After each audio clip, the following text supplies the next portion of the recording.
Hello, everybody. Welcome back. I'm glad to see each and every one of you here today. No matter how many of you are here, I'm glad to see each and every one of you. Welcome back to another episode of Breaking Bread with Roy. And as always, I'm your host, Roy. And here we are today, just like every day, doing the same thing reading from the Bible. Yep, that's it, guys. That's quite simply it. We sit here, we listen, you follow along in your Bible, and we read the Bible together.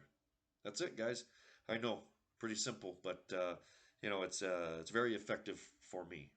And I started this knowing that I needed to start reading the Bible. I actually never read it all the way through, and so for those of you who are new, I've never read it all the way through, so I decided that I was going to do this. I was going to read it online and hold myself accountable, but also so that I figured since I was also going to be reading it out loud, I was also going to read it online. And just in case, maybe people wanted to join along with me, I thought, why not? It doesn't matter to me if I have one listener, zero listeners, or 40 listeners. It doesn't really matter because I started this out to do this myself. So if you if you like it, please feel free. Let me know. Feel free to go ahead and push that like button, and if you want to subscribe, hey, I'm happy to have subscriptions too. Um, but I have no problem also just posting these every day and reading to myself. I noticed I've got a couple of views, and so I'm very very happy that a couple of people have viewed and you're willing to sit through and that's pretty cool. So for those of you who might be following along, we've already started and we're on our way in Exodus, and we've gotten now to we we last left off in Exodus 6. And as a quick recap, God came to Moses and told him he wanted him to go talk to the Pharaoh about letting his people out of Egypt. And Moses was very quaint about it, and he says, well, who am I that the Pharaoh will listen to me? It's my opinion that Moses was being a little bit shy about it and didn't seem to have a lot of confidence. So he's going to bring Aaron, his brother, into this mix and help him out.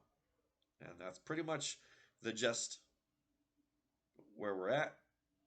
And so we're going to continue along in chapter 7, where God is going to give some instructions to Moses on what he wants him to do and how he wants to do it. And later on, we see something that Moses did that Aaron is also going to do. I'm not going to give it away. We'll just have to get there. So follow along in our Bibles. I read from the King James Version, and I actually read from the Bible, the actual Bible. I love the Bible. I prefer a actual Bible. Ladies and gentlemen, without further ado, shall we continue? And the Lord said unto Moses, See, I have made thee a god to Pharaoh, and Aaron thy brother shall be thy prophet. Thou shalt speak all that I command thee, and Aaron thy brother shall speak unto Pharaoh, and he send the children of Israel out of his land. And I will harden Pharaoh's heart, and multiply my signs and my wonders in the land of Egypt. But Pharaoh shall not hearken unto you, that I may lay my hand upon Egypt, and bring forth mine armies, and my people and the children of Israel, out of the land of Egypt by great judgments. And the Egyptians shall know that I am Lord, when I stretched forth, pardon me, I had to change the page. When I stretched forth mine hand upon Egypt, and bring out the children of Israel from among them. And Moses and Aaron did as the Lord commanded them. So did they. And Moses was 80 old, and Aaron 83 old. Does anybody remember how old 80 is? If you've been watching, we went over this some time back and see if maybe you happen to remember. If you're new and you know what 80 is, go ahead, put that down in those comments for me. And Moses was 80 old, and Aaron 80 old, when they spake unto Pharaoh. And the Lord spake unto Moses and Aaron, saying, When Pharaoh shall speak unto you, saying, Shew a miracle for you, then thou shalt say unto Aaron, Take thy rod and cast it before Pharaoh, and it shall become a serpent. I think we've already seen this happen once with Moses. It did, right? Verse 10, And Moses and Aaron went in unto Pharaoh, and they did so as the Lord had commanded. And Aaron cast down his rod before Pharaoh and before his servants, and it became a serpent. The Pharaoh also called the wise men of the sorcerers, now the magicians of Egypt. They also did in like manner with their enchantments. For they cast down every man his rod, and they became serpents. But Aaron's rod swallowed up their rods, and he hardened Pharaoh's hearts, and he hearkened not unto them, as the Lord had said. So this was a little bit of a battle of supremacy in a sense, if you look at it that way. Aaron throws his rod down, and it turns into a serpent, and all of the Pharisees and the magicians and everybody else who knew their magic, they threw their rods down, and their rods turned into serpents as well. But whoa, guess what? Your rod's not as good as mine. Watch this. And Aaron's went and ate all the rest of the serpents. That's what they called the wise men, the sorcerers, and the magicians. And just like he had told them, Pharaoh's heart was going to be hardened, and he wasn't going to cave. He's not going to let these people go. Verse 14, And the Lord said unto Moses, Pharaoh's heart is hardened. He refuseth to let the people go. And thee unto Pharaoh in the morning, lo, he goeth out unto the water, and thou shalt stand by the river brink against he come. And the rod which he was turned into a serpent shalt thou take in thine hand. And thou shalt say unto him, The Lord of thy God of the Hebrews hath sent me unto thee, saying, Let my people go, that they may serve me in the wilderness. And behold, hither thou wouldst not hear. Thus saith the Lord, In this thou shalt know that I am the Lord. Behold, I will smite with the rod that is in mine hand upon the waters which are in the river, and thou shalt be turned to blood.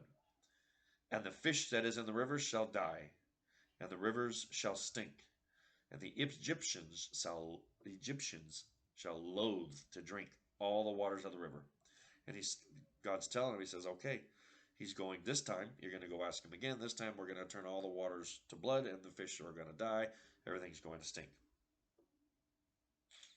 And the Lord spake unto Moses, Say unto Aaron, Take thy rod, and stretch out thine hand upon the waters of Egypt, upon their streams, upon the rivers, and upon their ponds, and upon all their pools of water, that they may become blood, and that there may be blood throughout all the land of Egypt, both in vessels of wood and in vessels of stone. So pretty much he's saying every single body of water, no matter where it's at, whether it's in stone, whether it's in wood, or any type of water, stream, pond, anything, it's going to be turned to blood. Verse 20, And Moses and Aaron did so, and the Lord commanded, and he lifted up the rod and smote the waters that were in the river in the sight of Pharaoh and in the sight of his servants.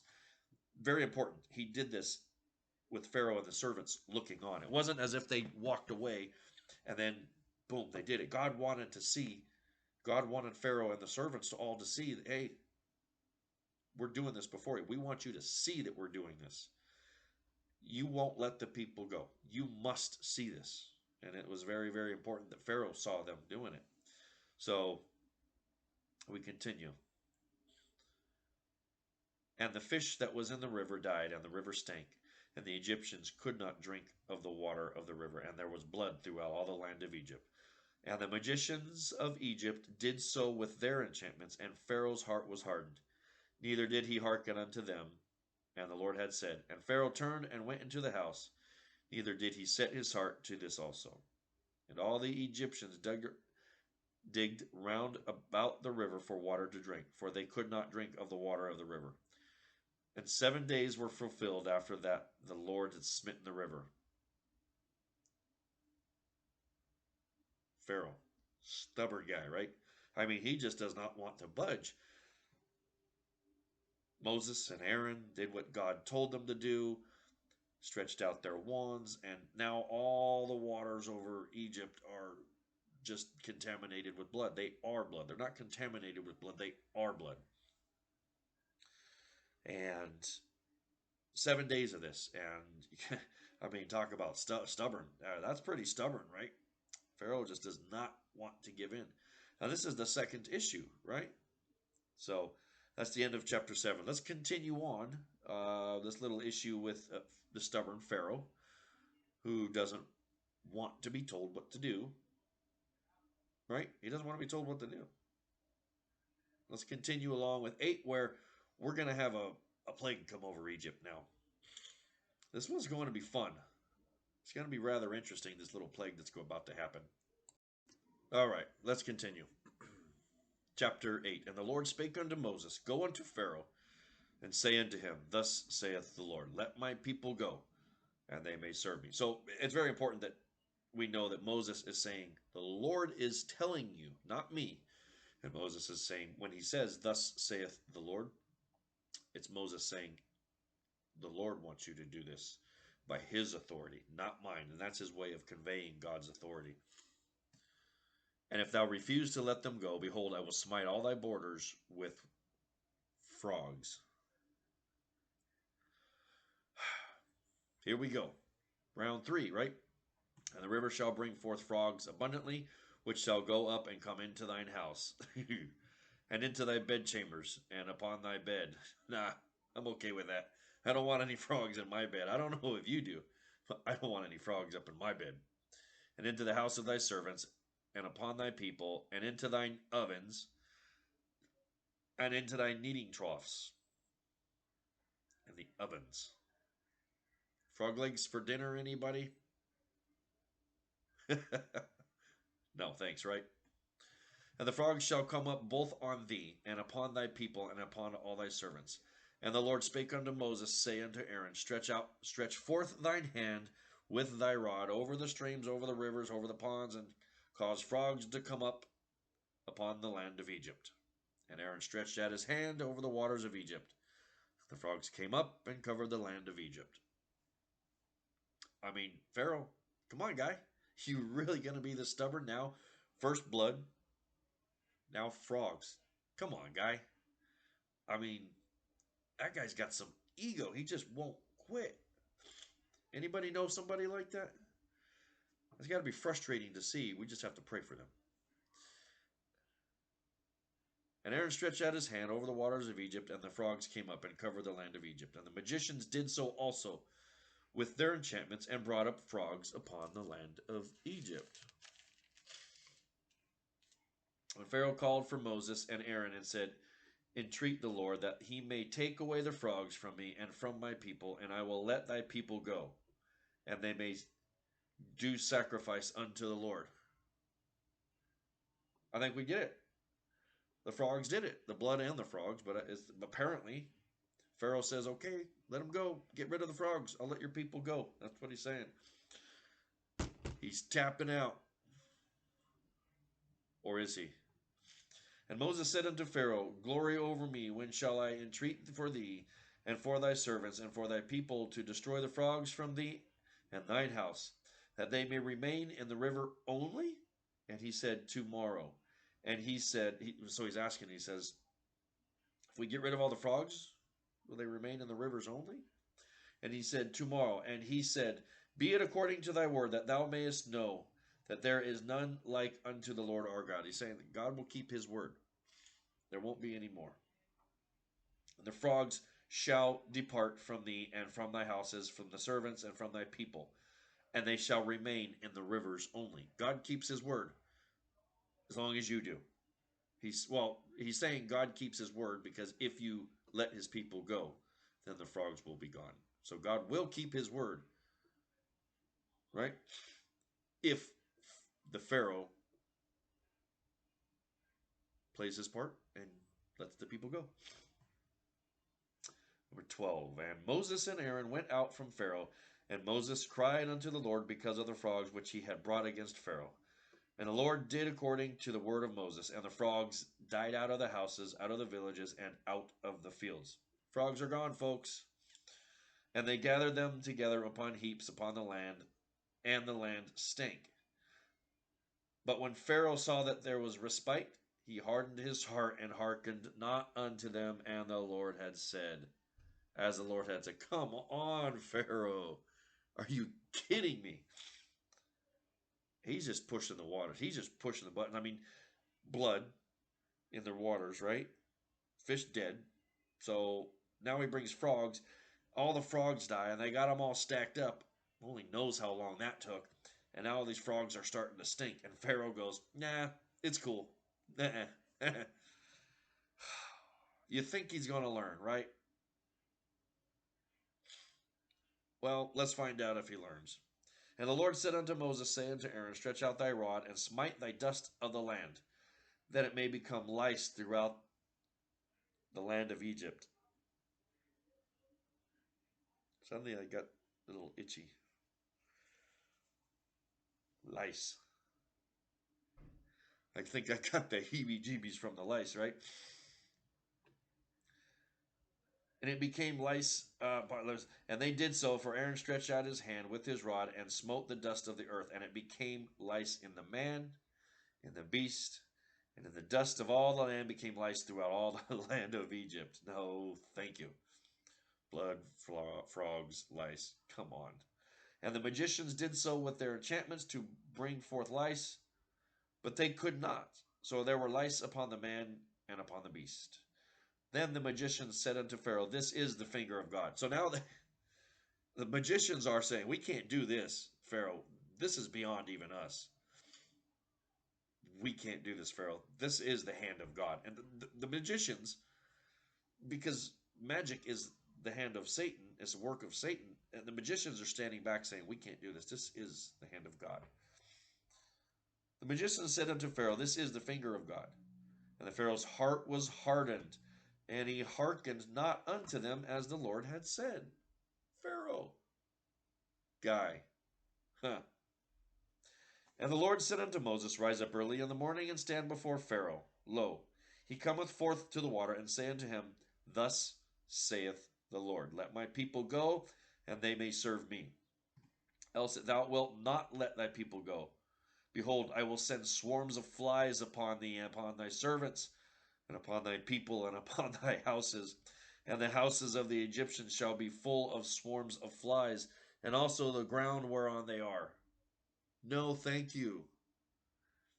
Now he's going to send flies. I mean, a swarm. It's bad enough when you're out in the backyard and you're trying to enjoy a little bit of a picnic. You sit there and you got a little plate. Imagine, right?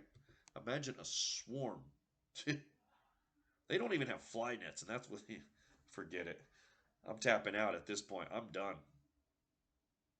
There's no way, right? And I will sever in that day the land of Goshen in which my people dwell. Let me back up. I think I jumped ahead. Else, if thou wilt not let my people go, behold, I will send swarms of flies upon thee, and upon thy servants, and upon thy people, and upon thy houses, and the houses of Egyptians shall be full of swarms of flies, and also the ground wherein they are. And I will sever in that day the land of Goshen, in which my people dwell, that no swarms of flies shall be there, and to the end of thou mayest. I pause right there to say Goshen. If you remember, Goshen was the town that Joseph and his family settled in.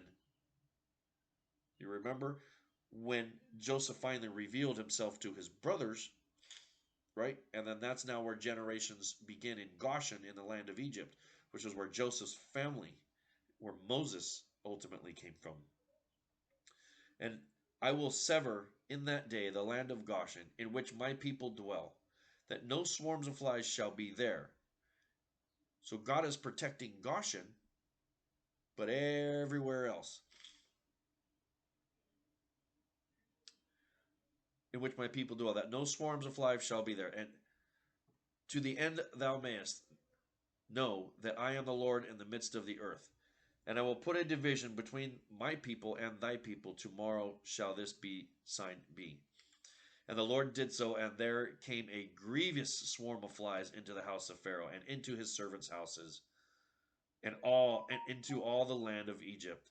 The land was corrupted by the reasons of the flies. So, at this point, there's flies everywhere, all over Egypt, except in Goshen, where the family of Moses is at. Moses and Aaron, the family, and everybody in their past come from there. It's been generations now, but Goshen is the only place that is safe from flies. Goshen is the place to be from, I'm telling you, right? Verse 25. And Pharaoh called for Moses and for Aaron and said, Go ye, sacrifice to your God in the land. And Moses said, it is not meet so to do, for we shall sacrifice the abomination of the Egyptians to the Lord our God. Lo, shall we sacrifice the abomination of the Egyptians before their eyes, and they will not stone us? We will go 3 days' journey into the wilderness and sacrifice to the Lord our God, and he shall command us. And the Pharaoh said, I will let you go, that ye may sacrifice to the Lord your God in the wilderness, only ye shall not go very far away. Entreat for me. And Moses said, Behold, I go out from thee, and I will entreat the Lord that the swarms of flies may depart from Pharaoh, from his servants, and from his people tomorrow. But let not Pharaoh deal deceitfully any more, not letting the people go to sacrifice to the Lord. So Moses and Aaron are saying, listen, we've played your game before. You're going to let us go. We're going to go and have a sacrifice. We're going to go 3 days. And Pharaoh says, no, I don't want you going far away. I want you to stay fairly close. And he says, Moses and Aaron say, don't deceive us again. You've been deceitful already. Don't deceive us again. This is, don't deal with us deceitfully. This is not well. And Moses went out from Pharaoh and entreated the Lord. And the Lord did according to the word of Moses. And he removed the swarm of flies from Pharaoh, from his servants, and from his people. There remained not one. And Pharaoh hardened his heart at the time also. Neither would he let the people go. I mean, can you say stubborn? Stubborn. If that's not stubborn, okay, that's stubborn. Well, I'm going to keep reading along. Let's keep going, guys. Let's keep going here. Let's go into chapter 9. Then the Lord said unto Moses, Go into Pharaoh, and tell him, Thus saith the Lord God of the Hebrews, Let my people go, and that they may serve me. For if thou refuse to let them go, and wilt hold them still, behold, the hand of the Lord is upon thy cattle, which is in the field, upon the horses, upon the asses, upon the camels, upon the oxen, and upon the sheep, and there shall be a very grievous murrain. That doesn't sound good at all. And, well, for those of you who know what murrain is, it's a very infectious disease, very specific to cattle. And the Lord shall sever between the cattle of Israel and the cattle of Egypt, and there shall nothing die of all that is the children of Israel. And the Lord appointed a set time, saying, Tomorrow the Lord shall do this thing in the land. And the Lord did that thing on the morrow, and all the cattle of Egypt died. But the cattle of the children of Israel died not one. Which includes, of course, once again, all of Moses and Aaron's family bloodline, everybody that's in Goshen, because as far as I can recall, everybody is still in Goshen. So they're the only ones not affected by this disease. So they're the only ones that now have cattle. And Pharaoh sent, and behold, there was not one of the cattle of the Israelites dead. And the heart of Pharaoh was hardened, and he did not let the people go. Thank goodness the Lord has so much patience, right? But he already knew it was going to take all this, right? He said he was going to harden his heart. And the Lord said unto Moses and unto Aaron, Take you the handfuls of ashes of the furnace, and let Moses sprinkle it toward the heaven in the sight of Pharaoh. And it shall become small dust in all the land of Egypt, and shall be a boil breaking forth with blains upon man and upon beast throughout all the land of Egypt. Oh, goodness me. Okay, boils. Those are just sickening. Think about the boils. How about we don't go there? This guy is stubborn. I don't know if I've ever known anybody this stubborn. But to think of boils and right? Am I the only one thinking that way? Good grief. All right. And I want to reiterate something too, is they're always doing these things that God tells them to do. They're doing it right in front of the Pharaoh. Pharaoh needs to see that, hey, God's not playing. He's not messing around. But you know, the Pharaoh, he's just that stubborn guy. And it shall become small dust in the land of Egypt, and it shall be a boil breaking forth, which blains upon man and upon beast throughout all the land of Egypt. And they took ashes of the furnace and stood before Pharaoh, and Moses sprinkled it up towards the heaven, and it became a boil breaking forth with blains upon man and upon beast. And the magicians could not stand before Moses because of the boils, for the boil was upon the magicians and upon the Egyptians.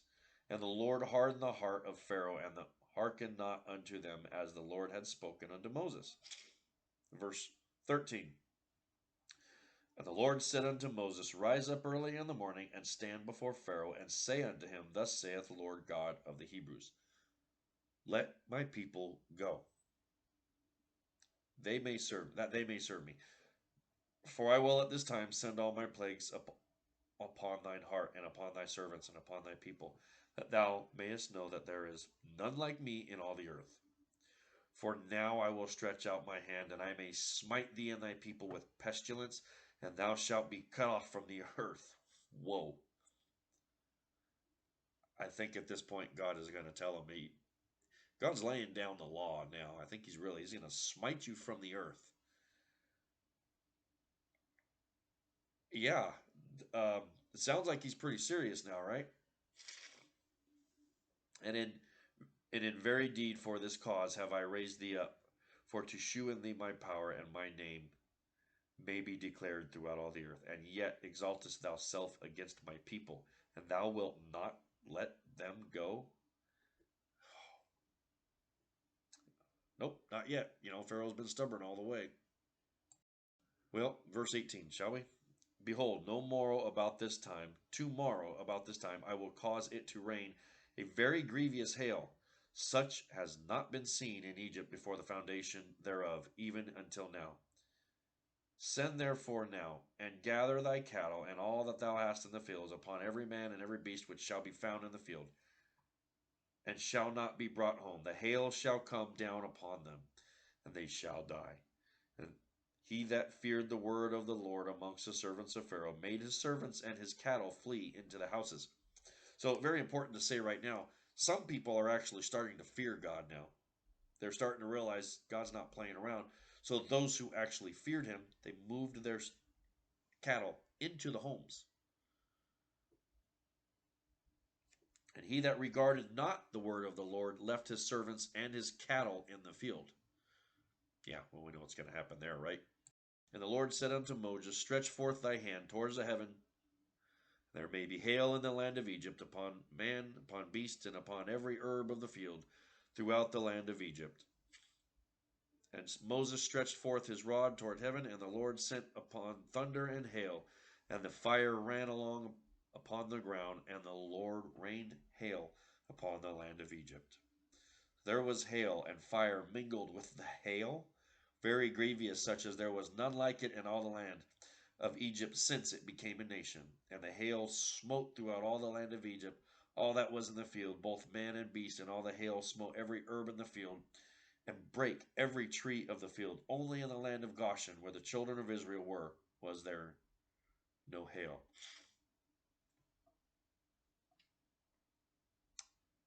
Yeah. When are you going to figure out God's not playing around? Hail just torched everything. Meteorites, I think, because it says fire, doesn't it? There was hail, and fire mingled with the hail.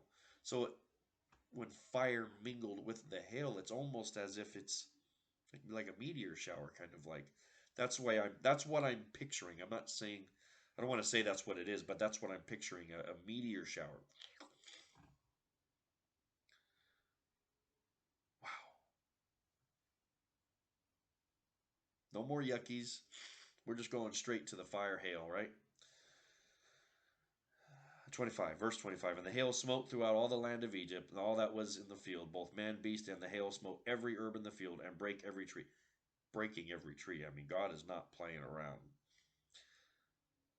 Only the people in Goshen were in the hail. So, verse 27. And Pharaoh sent and called for Moses and Aaron, said unto them, I have sinned this time. The Lord is righteous, and I and my people are wicked.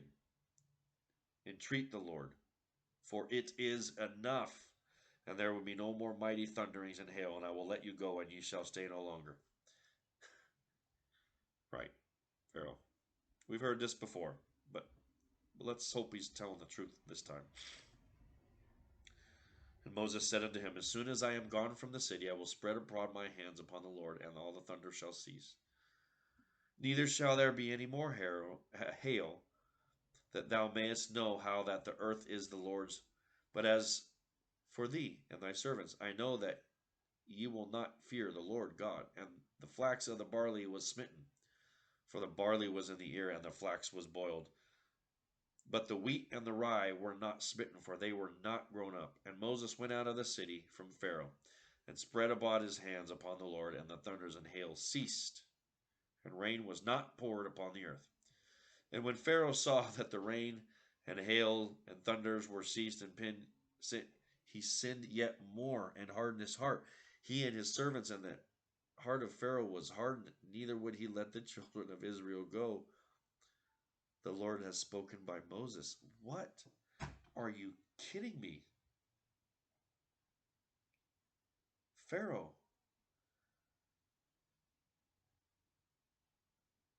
I don't even know what's wrong with Pharaoh. I mean, what did he go through? I mean, he went. Let's go all the way back. I mean, we started. Pharaoh first. He just starts by saying no, right?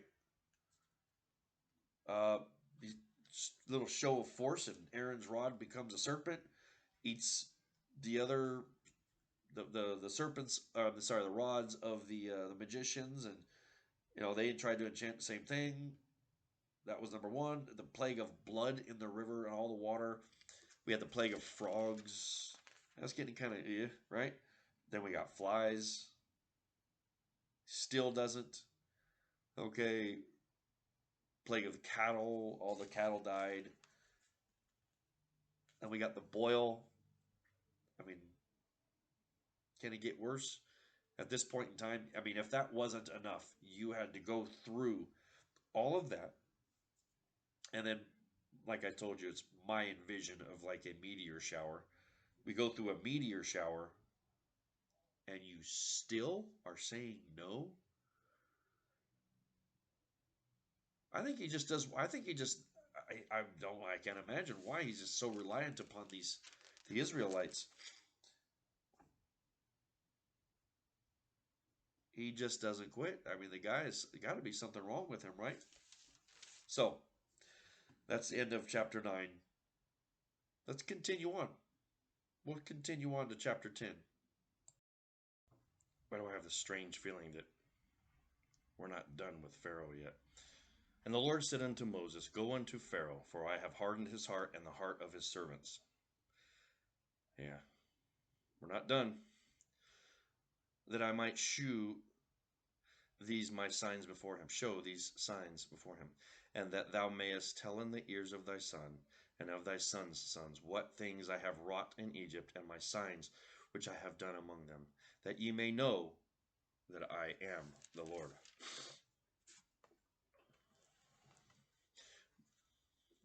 And Moses and Aaron came unto the Pharaoh and said unto him, Thus saith the Lord, thus saith the Lord. Thus saith the Lord of God of the Hebrews, How long wilt thou refuse to humble thyself before me? Humble thyself. Humble thyself before thy God. Humble thyself before me. Let my people go, that they may serve me. Else, if thou refuse to let my people go, behold, tomorrow will I bring the locusts into thy coast. Locusts. And they shall cover the face of the earth, that one cannot be able to see the earth, and they shall eat the residue of which is escaped, which remaineth in your hail, remaineth unto you from the hail, and shall eat every tree which groweth from you out of the field, and they shall fill thy houses, and the houses of all thy servants, and the houses of all the Egyptians, which neither thy fathers nor thy fathers' fathers have seen, since the day they were upon the earth, and unto this day. And he turned himself and went out from Pharaoh. And Pharaoh's servants said unto him, How long shall this man be a snare unto us? Let the men go. Now the servants are saying, Enough, Pharaoh. Let him go. The servants are saying, We've had enough. Tap, tap. That they may serve the Lord their God. Knowest thou not yet that Egypt is destroyed? Pharaoh, Egypt's done. And Moses and Aaron were brought again unto Pharaoh, and he said unto them, Go, serve the Lord your God. But who are they that shall go? And Moses said, We will go with our young, with our old, with our sons and with our daughters, with our flocks and with our herds we shall go. For we must hold a feast unto the Lord. And he said unto them, Let the Lord be so with you, as I will let you go, and your little ones, and look to it. For evil is before you. Not so. Go now, ye that are men, and serve the Lord that ye did desire. And they were driven out from Pharaoh's presence. And the Lord said unto Moses, Stretch out thy hand over the land of the Egypt of the locusts, that they may come up upon the land of Egypt, and eat every herb of the land, even all that the hail hath left. So the hail didn't destroy everything, but guess what? The locusts will. I mean, what's left after that? Can he possibly do anything else to the land? I mean, they don't. After this, they won't have any food. All the trees, bushes, everything's going to be destroyed. So surely after all that, not to mention all of his servants begging him to stop, surely after all that, the Pharaoh will quit. He's got to. And Moses stretched forth his rod over the land of Egypt, and the Lord brought an east wind upon the land all that day and all that night. And when it was morning, the east wind brought the locusts, and the locusts went up all over the land of Egypt, and rested all on the coast of Egypt. Very grievous were they. Before that they were no such locust as they, neither after them shall be such. For they covered the face of the earth, so that the land was darkened, and they did eat every herb of the land, and the fruit of the trees which the hail had left. And there remained not any green thing in the trees, or in the herbs of the fields throughout the land of Egypt. Then Pharaoh called for Moses and Aaron in haste.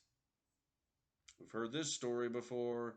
And he said, I have sinned against the Lord your God and against you. Now therefore forgive, I pray thee, my sin only this once, and entreat the Lord your God that we may take away from me this death only. And he went out of Pharaoh and entreated the Lord. And the Lord turned a mighty strong west wind, which took away the locust, and cast them into the Red Sea. There remained not one locust in all the coast of Egypt. But the Lord hardened Pharaoh's heart, so that he would not let the children of Israel go.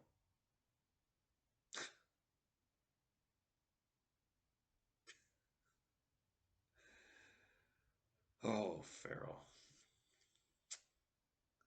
Verse 21.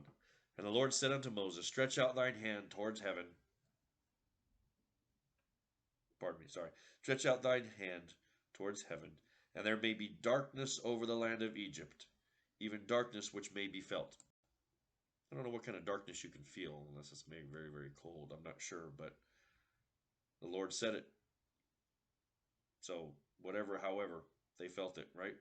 And Moses stretched forth his hand toward heaven, and there was a thick darkness in all the land of Egypt 3 days. 3 days of darkness. And they saw not one another Neither rose any from his place for 3 days, but all the children of Israel had light in their dwellings. And Pharaoh called unto Moses and said, Go ye, serve the Lord. Only let your flocks and your herds be stayed. Let your little ones also go with you. And Moses said, Thou must give us also sacrifices and burnt offerings, that we may sacrifice unto the Lord our God. Our cattle also shall go with us. There shall not be a hoof be left behind, that there must be take to serve our Lord God, and we know not we must serve the Lord until we come thither. Verse 27, But the Lord hardened Pharaoh's heart, and he should not let them go. And Pharaoh said unto him, Get thee from me. Take heed thyself to my face no more. For in that day thou seest my face, thou shalt die. And Moses said, Thou hast spoken well. I will see thy face again no more. Pharaoh's mad. He says, You come before me again, you will die. I dare ask who's going to win this battle. I think we know. Last chapter, chapter 11. And the Lord said unto Moses, Yet will I bring one more plague more upon Pharaoh and upon Egypt. Afterwards he will let you go hence.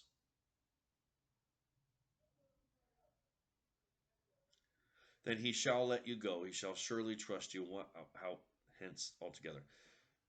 Verse 2. Speak now in the ears of the people, and let every man borrow of his neighbor, and every man of her neighbor, jewels of silver and jewels of gold. And the Lord gave the people favor in the sight of the Egyptians. Moreover, the man Moses was very great in the land of Egypt in the sight of Pharaoh's servants and in the sight of the people. And Moses said,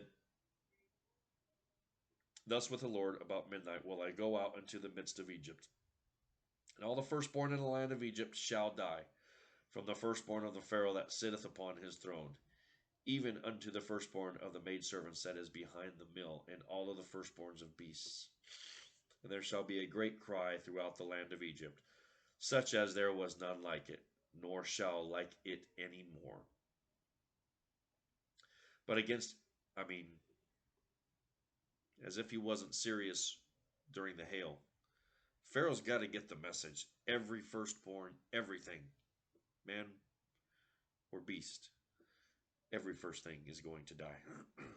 But against any of the children of Israel shall not a dog move his tongue against a man or beast, that ye may know how the Lord doeth put a difference between the Egyptians and Israel.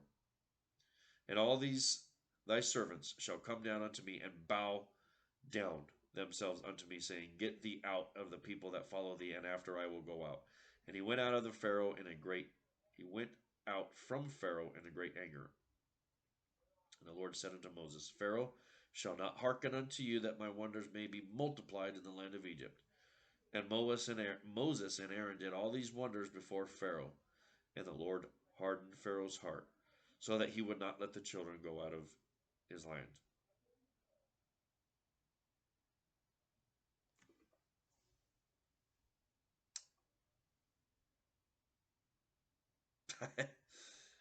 Yeah, Pharaoh.